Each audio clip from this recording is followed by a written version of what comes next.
Hello students, हम जानते हैं कि श्रेणियां मुख्यतः दो प्रकार की होती है, समांतर श्रेणी और गुणोत्तर श्रेणी। आज हम पढ़ेंगे समांतर श्रेणी के बारे में। समांतर श्रेणी में देखिए पद किस प्रकार होते हैं, a minus D, A plus D, A plus 2d।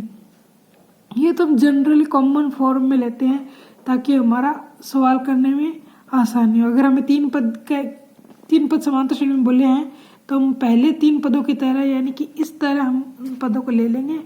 इस तरह अगर हमने उन पदों को ले लिया तो हमारा क्वेश्चन करने का जो तरीका है वो सॉल्व हो जाएगा, आसान हो जाएगा।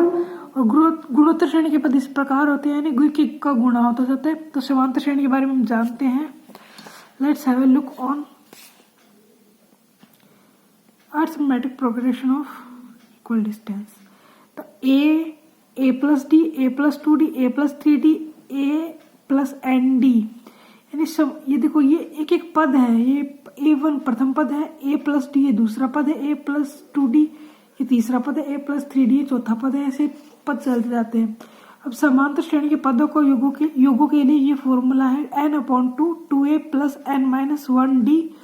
और इस पद ये फॉर्मूला इस प्रकार भी थे, पहला पद या आखिरी पद और जिन उन पदों की संख्या बटे 2। इसको इस प्रकार भी लिख सकते हैं, यानी अगर हमारे पास ये वैल्यू है दे रखी है तो हम इससे श्रेणी के पदों का योग निकाल सकते हैं। और हमारे पास ऐसे दे रखा है तो हम ऐसे भी निकाल सकते हैं। और स्टूडेंट्स हम देखो, अगर हमें nवां पद ज्ञात करना है तो हम क्या करेंगे। nवां पद ज्ञात करने के लिए पहला पद चाहिए और सार्वंतर चाहिए और जो पद निकाल रखा है उसकी पद संख्या चाहिए। अगर मान लो सपोज करो हमें कौन सा पद निकालना है तो हमें पता ही नहीं है तो हमें वो नहीं निकाल पाएंगे।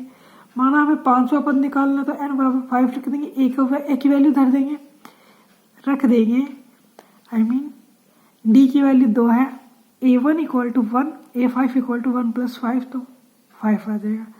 यानी हमने यहाँ पे मान के चला कि हमारी समांतर सीरीज यही है 1 2 3 4 5। तो ये समांतर श्रेणी है। तो सर्वांतर हमने 1 माना है, पहला पद 1 है और 4 माइनस 1 तो 5 minus 1 equal to 4, 1 plus 4 equal to 5। तो इस प्रकार हम देखो बिल्कुल सिंपल से हमने शुरुआत की थी और हम इसको और आगे तक लेके जाएंगे।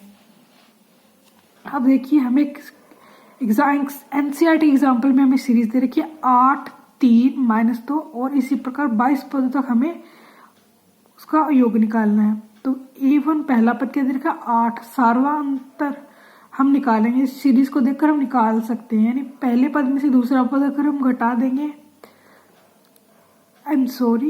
दूसरे पद में से पहला पद अगर हम घटाते हैं तो वो सार्वंतर आता है।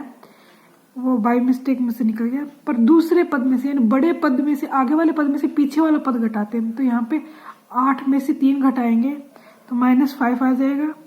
s equal to n/2 equal to 2a plus n-1d। देखो हमने ये हमारे पास हमें ये फॉर्मूला याद है और हमने इस फॉर्मूले में क्या किए, मान रखे हैं 22/2 2 इंटू 8, यानी पहला पद हमें 8 दे रखा है, ये हमने लिख लिया। हमें 22वां पद निकालना है, 22 पदों तक योग निकालना है। तो 22 माइनस 1 ये लिख रखा है हमने और सार्वंतर हमने -5 रख रखा है। अब इसको इसमें गुणा करेंगे तो क्या आ जाएगा 11, ये आ जाएगा 16 और जब ये 21 बच जाएगा यहाँ पे 21 5 110। तो ये देखो इसमें से उसको घटाएंगे तो 84 आ जाएंगे, माइनस के 84 आ जाएंगे। उनको गुणा करेंगे तो 924 इसमें आ जाएगा। ठीक है, तो ये हमारा फाइनल आंसर हो गया। अब यदि एपी के प्रथम 14 पदों का योग 1050 है तो प्रथम पद 10 है। एक्चुअली ये इस क्वेश्चन में है, इसमें इसका कोई रोल नहीं है। प्रथम पद उसका 10 है तो 20वां पद हमें ज्ञात करना है। तो प्रथम 14 पदों का योग हमें 1050 दे रखा है तो हम क्या करेंगे, इसमें Sn equal to n/2 bracket में 2a plus n-1 multiply by d। तो हम क्या करेंगे, हमें योग दे रखा है, हम इसमें फॉर्मूले में मान रख देंगे। n का मान 14 दे रखा है, 14/2 20। देखो 2a की वैल्यू 10 दे रखी है तो 2a की वैल्यू 20 हो गई और n हमें 14 दे रखा है, 14 में से 1 गया 13d बच जाएगा। 140 है, ये इधर जाएगा तो ये माइनस का हो जाएगा तो इसमें से घटाएंगे तो क्या बचेगा, देखो 5 में से 4 गया 1 बच गया। अब यहाँ पे बच गया 9, यहाँ पे क्या बचेगा, यहाँ पे 9 है, 10 में से 1 गया, 9 बच गया, तो 910 यहाँ पे बच जाएगा, 910 यहाँ पे बचेगा, और यहाँ पे 13 7 91।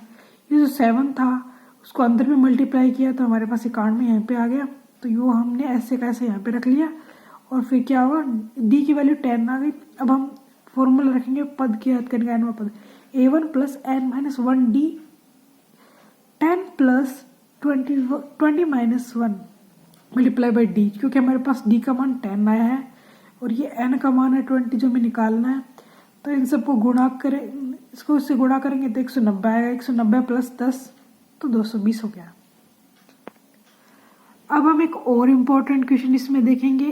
ए अर्थमेटिक प्रोसेशन हमें दे रखा है, अर्थमेटिक प्रोग्रेशन हमें दे रखा है 24, 21, 18। तो कितने पद ले ताकि योग कितना हो 78 हो, यानी एक प्रोग्रेशन घटता हुआ है, घटती हुई श्रेणी है। तो कितने पद ले कि इनका योग कितना आना चाहिए, 78 आना चाहिए। तो देखो हमने योग का फॉर्मूला लगा दिया, यहाँ पे योग दे रखा 78, तो 78 लिख दिया, एन की वैल्यू रख दी, और 2a की वैल्यू कितनी दे रखी है 24 दे रखी है, तो 2a की वैल्यू रख दी, n-1 डी की वैल्यू -3 है। तो हमने बस कुछ नहीं किया, फॉर्मूले में मान रखा है और उसको थोड़ा बहुत मल्टीप्लाई किया है। अब हम देखो इसको, देखो ये n.2 है तो 2 को उधर ले जाएंगे तो इससे गुना हो जाएगा, तो 156 आ जाएगा, 156 आ जाएंगे, और 51 n-3n²। तो ये इक्वेशन आ गई। तो देखो 3 सभी में कॉमन निकल रहा है तो क्या हो जाएगा n², 17n और 52। अब हमें 52 के ऐसे फैक्टर करने हैं कि उसका योग करने पर माइनस क्या है 17 आए, तो 13 चौके 13 4 था 52। तो हमने यहाँ पे कर लिया 13 4 52, इन दोनों को ऐड करेंगे तो कितना आ जाएगा हमारे पास 17 आ जाएगा। देखो 30 + 4 तो 17 आ जाएगा हमारे पास। तो 17 आ गया तो हम इन दोनों को इसमें रख देंगे। अब देखो इसके आंसर ये दोनों ही क्वेश्चन अगर ऑप्शन में दिए गए तो दोनों ही सही है। क्यों? क्योंकि ये घटती हुई सीरीज है। देखो पहले पॉजिटिव पदों का योग हम लेंगे तो 4 पदों तक हम लेंगे तो इसका योग कितना आ जाएगा 78 आ जाएगा, 78 हो जाएगा। और उसके बाद ये सीरीज क्या हो जाएगी, धीरे धीरे नेगेटिव हो जाएगी। तो हम कहाँ तक ले जाएंगे 13 पदों तक इसको ले जाएंगे तो इसकी वैल्यू क्या आ जाएगी 78 हो जाएगी। क्योंकि कुछ पद है ना, कुछ पद इससे कट जाएंगे तो एन की वैल्यू 13 आ जाएगी और 4 भी आ जाएगी। तो दोनों ही ये सही है। एनसीईआरटी का एग्जाम्पल 15 है और ये यूनिट 5 है शायद, जहाँ तक मैं जानती हूँ। तो इसमें क्या देखिए, उस उच्ची के प्रथम 24 पदों का योग ज्ञात करो जहाँ nवा पद an = 2n+ से दिया गया। यानी हमें पद कुछ भी नहीं दे रखा, हमें n की वैल्यू 1 2 3 रख के क्या। अब हमें इसमें क्या दिया गया, देखिए हमें इसमें कुछ पद नहीं दिए गए, ना हमें सीरीज दी गई है। हमें दे रखा फॉर्मूला कि आप इस फॉर्मूले से क्या करो, इस फॉर्मूले से आप पद याद करो। तो हमारे पास 1 की वैल्यू यहाँ पे रखेंगे तो पहला पद आ जाएगा, 3 + 2 तो पहला पद आ गया 5। अगर 2 रखेंगे तो दूसरा पद आ गया। a2 की वैल्यू कितनी आएगी 7। 3 रखेंगे इस फॉर्मूले में तो 3 + 2 × 3 = क्या हो गया 9 हो गया हमारे पास। और हम क्या करेंगे, देखिए अब हमारे पास ये सीरीज, हमने एक छोटी सी सीरीज बना ली। तो पहला पद हमारे पास 5 है और सार्वंत्र हमने कितना निकाल लिया, सार्वंत्र हमने निकाल लिया 7 में से 5 गए तो कितने बच गए बताइए। 7 में से 5 गए तो 2 बच गए। तो सार्वंत्र इसका समान है, ये एक सीरीज है। और वैसे भी अब देखिए, अब हमें योग का फॉर्मूला याद है n/2। देखिए n/2 × 2a + 24 - 1 × d। तो ये n की वैल्यू है 24 - 1 जो हमें क्वेश्चन में पूछा गया है, और ये 2 इसका है d सार्वा अंतर।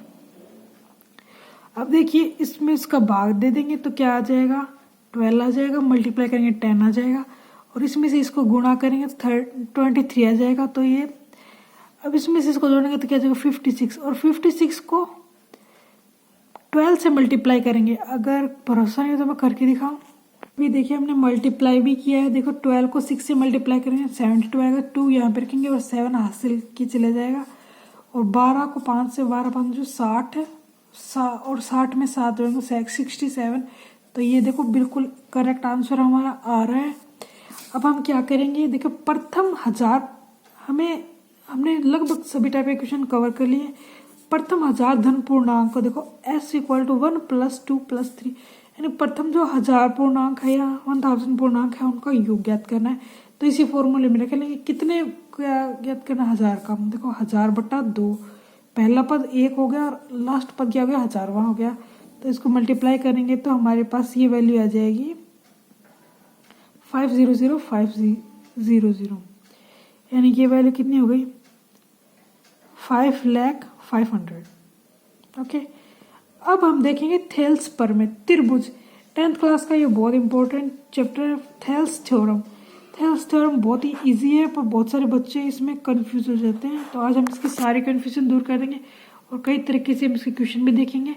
Thales theorem, so let me start with, अपनी कॉपी और पेन से निकाल लीजिए और देखिए थेल्स थ्योरम मेरी तरह लिखना शुरू कीजिए। ये बस ये थ्योरम इतना बताती है कि अगर दो त्रिभुजों की संगत भुजाएं बराबर हैं, संगत भुजाएं अगर समान अनुपात है तो उन कोणों तो वे समान अनुपात होंगे, आई मीन समरूप होंगे। देखिए दो त्रिभुज अगर हमें दिए गए हैं, थेल्स थ्योरम हमें बताती है कि दो त्रिभुज अगर समरूप है तो उनकी संगत भुजाएं व संगत कोण समान अनुपात में होंगे।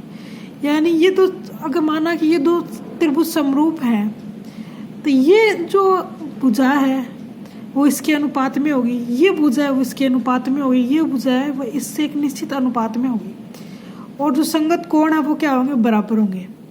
ये इतनी सी थेल्स थ्योरम है। देखो भुजा बराबर होंगी पर कौन सी, संगत भुजा बराबर होगी, यानी ये इसके बराबर होगी, ये इसके बराबर नहीं होगी।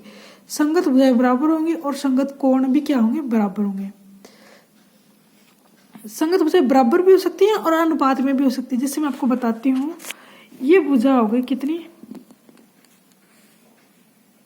3, तो ये क्या हो गई 6, ये हो गई 4, ये हो गई 4, तो ये हो गई 8। वैसे दिखने में ये बड़ा है तो कोई बात नहीं, हम मान लेंगे कि ये थोड़ा बड़ा है, पर ये बिल्कुल ऐसा ही दिखता है। ये क्या माना, ये माना हमने 5, ये माना 5, तो ये क्या हो जाएगा 10।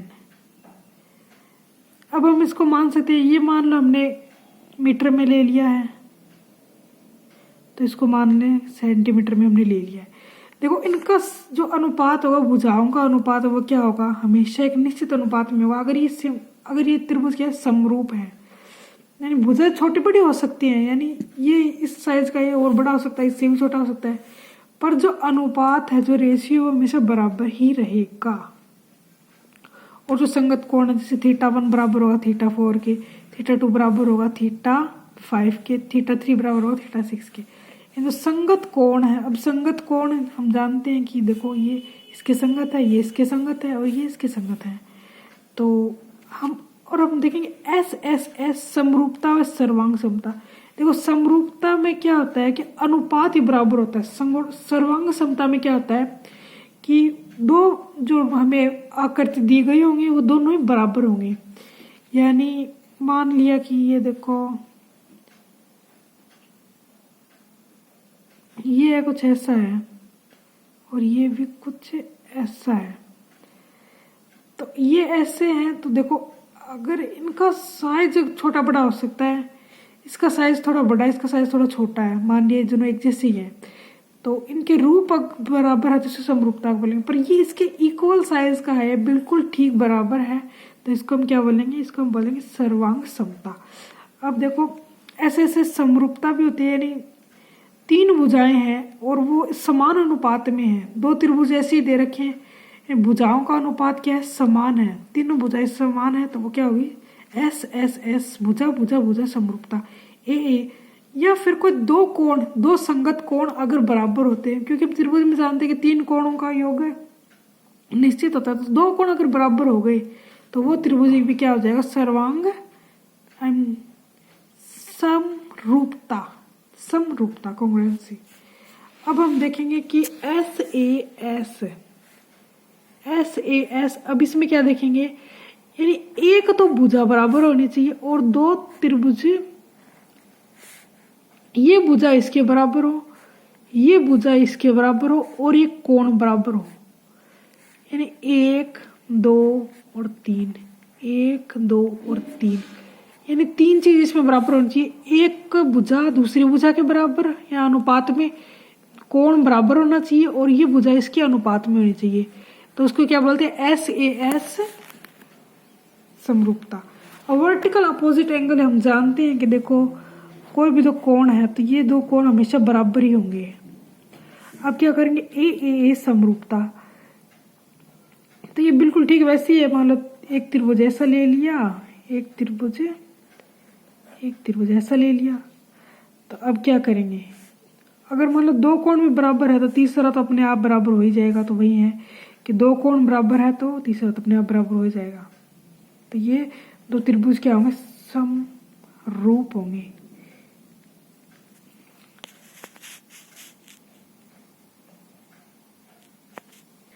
अब हम देखेंगे पाइथागोरस थ्योरम। तो पाइथागोरस थ्योरम में क्या होता है, जो हाइपोटेन्यूज का स्क्वायर होता है वो परपेंडिकुलर और बेस के स्क्वायर के जो ऐड करने पर आता है उसके बराबर होता है। जैसे कि h square equal to P square equal to B square. तो p को क्या बोल सकते हैं, लंब बोल सकते हैं, b को बेस बोल सकते हैं और इसको बोल सकते हैं कर्ण या हाइपोटेन्यूज। निर्देशांक ज्यामिति हम देखेंगे कि निर्देशांक ज्यामिति में दो एक्सेस होती है, x एक्सेस और y एक्सेस, और दो बिंदुओं के बीच की दूरी सूत्र से निकाल जाती है, x1 minus x2 y1 minus y2।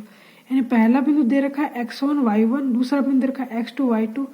तो x वाले एक्सेस में से x वाला घटा देंगे, y वाले में से y वाला घटा देंगे, उसका अंडर रूट हम कर देंगे, तो हमारे पास दो बिंदुओं के मध्य की दूरी आ ही जाएगी। तो d इक्वल टू, अब निर्देशांक ज्यामिति में हम देखेंगे कि आंतरिक विभाजन कैसे, मानो कोई रेखा है उसको आंतरिक रूप से अगर कोई विभाजित करता है, यानी अंदर से विभाजित करता है, यानी कोई रेखा है और उसके अंदर से कोई विभाजन बिंदु एक्स वाई है और इसका x1 y1 x2 y2 अंदर रूप से अगर कोई पॉइंट विभाजित करता है और उसकी प्रवणता हमें ज्ञात है कि इसकी m1 है, इसकी m2 है, तो हम उसको इस सूत्र से लिखेंगे, m1 x2 plus m2 x1 upon m1 plus m2, m1 y2 plus m2 y1 upon m1 plus m2। अब देखो ये हमें दे रखा है, देखो x की वो पूरा है, ये x का निर्देशांक ये पूरा है जो y का निर्देशांक है, और ये जो दे रखा है देखो, अब इसमें m2 की जगह क्या कर दिया, m1 m2 की जगह क्या कर दिया, 1 कर दिया। तो यहाँ पे देखो 1 आ जाएगा, और m1 की जगह क्या रख दिया हमने, k रख दिया। जहाँ जहाँ पे m1 है वहाँ पे k आ गया, और जहाँ पे m2 है वहाँ पे कुछ नहीं आएगा, क्योंकि 1 की वैल्यू इसमें गुणा होकर सेम वही वैल्यू आ जाएगी, और इन दोनों के भाग में क्या k+1। तो आंतरिक रूप से विभाजन करने का हमारे पास ये सूत्र रहता है। ऊपर दिए गए सूत्र का हम देखो ये सूत्र है, और मान हमें इक्वेशन दे रखा है कि बिंदु -4 6 a और b को जोड़ने वाले रेखा खंड को किस अनुपात में विभाजित करता है। तो देखो ये बिंदु है रखा है, और बिल्कुल ये फॉर्मूला हमने लगा दिया है, k की जगह k रख दिया, x1 की जगह ये वाली वैल्यू रख दी है 6,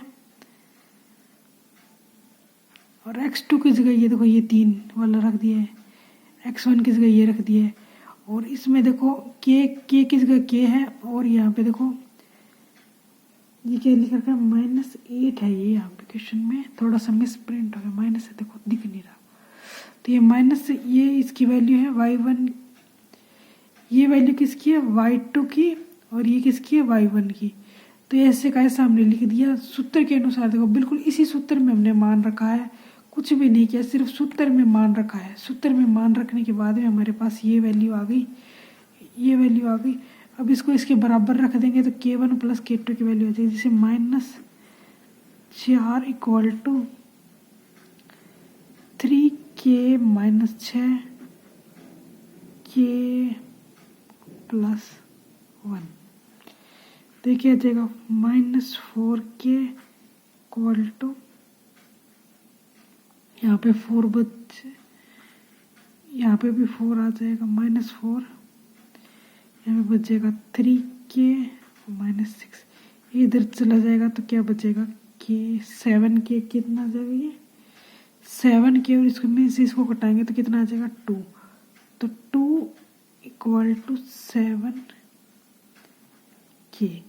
तो k अनुपात k और इसका अनुपात आ जाएगा 2:7। ठीक है, अगर हमें एक अनुपात k पूछा है तो k अनुपात a पूछा है, k अनुपात a पूछा है तो इसको क्या कर देंगे, उल्टा कर देंगे 7:2। तो ये हमारा आंसर है। कुछ नहीं किया, बस फॉर्मूले में हमने मान रखा है, कुछ भी नहीं किया। ये फॉर्मूला था, इसमें हमने x1 की जगह ये वाले मान रख दिए, y1 की जगह ये दोनों वाले मान रख दिए, k+1 जो हमें सूत्र के अनुसार दिया गया था, तो हमने वैसा का वैसा कर दिया। नेक्स्ट चैप्टर है हमारे पास ज्यामिति वाला, त्रिभुज की ज्यामिति या ट्रिग्नोमेट्री। तो अब हम क्या करेंगे, देखिए वैसे तो उसमें हम जानते हैं नॉर्मली कि क्या लंब होता है क्या कर्ण होता है।